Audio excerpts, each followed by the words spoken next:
Bonjour et merci de nous retrouver sur CF News TV pour parler de M&A IT avec un très bon spécialiste de la question puisqu'il s'agit de Olivier Cazullo, le président de NetSystem, une société qui travaille essentiellement pour les fonds d'investissement en due deal IT, en due deal tech et en transformation digitale. Olivier, bonjour.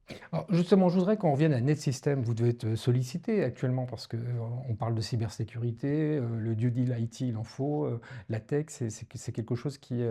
Est-ce que vous avez fait un bon premier semestre, par exemple?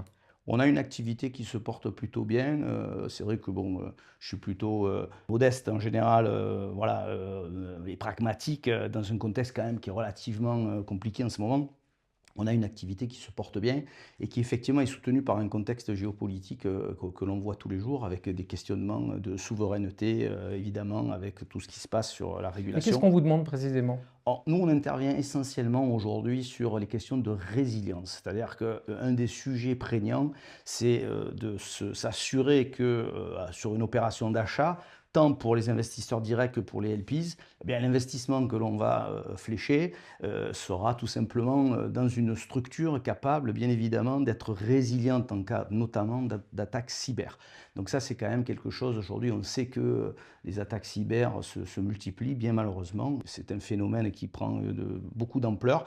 Et donc, quand on investit son argent, il faut quand même s'assurer Mhm. de la résilience. Mais vous me le disiez en arrivant, ce sont les fonds qui vous sollicitent. Donc les fonds vous sollicitent à quel moment et pourquoi faire exactement? En phase de due deal, c'est-à-dire très en amont, lorsque les dossiers arrivent en banque d'affaires et sont proposés au marché, les candidats du pays se positionnent sur les dossiers qui les intéressent et ceux qui nous connaissent font appel à nous pour que nous allions en data room et sur des expert sessions, nous inquiéter, nous étudier la question en particulier de la cyber-résilience, mais également de la réglementation et puis plus généralement de l'asset digital global. Puisque n'oublions pas une chose, c'est que on est positionné sur une question qui les anime beaucoup aujourd'hui, c'est la création de valeur. Et le digital, certes, en résilience, ne doit pas détruire de valeur, mais dans ses capacités d'innovation, notamment autour de la donnée, on ne va pas parler d'IA générative, mais peut-être, eh Non, mais bien, justement, on est sur des sujets de création de valeur. Olivier, ce qui m'intéresse, c'est de savoir comment est-ce que vous pouvez dire à une société ou à un fonds, la cible dans laquelle vous allez investir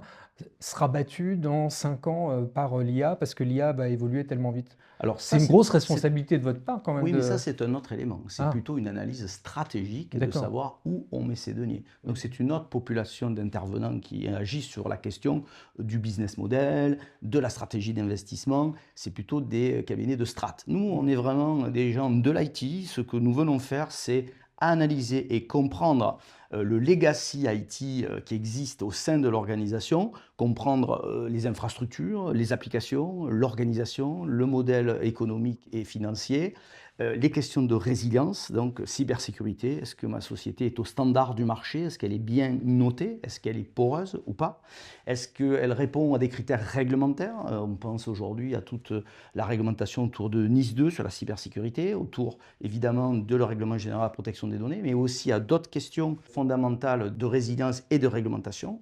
Et puis on vient donc évaluer en particulier s'il existe une dette technologique, c'est-à-dire est-ce que le fonds qui investit va devoir mettre beaucoup d'argent sur la remise à niveau, la remise au standard ou un investissement particulier sur une évolution de l'asset numérique, digital de la société dans laquelle il investit. En tout cas, vous en parlez très bien, Olivier. Merci beaucoup. Merci à vous.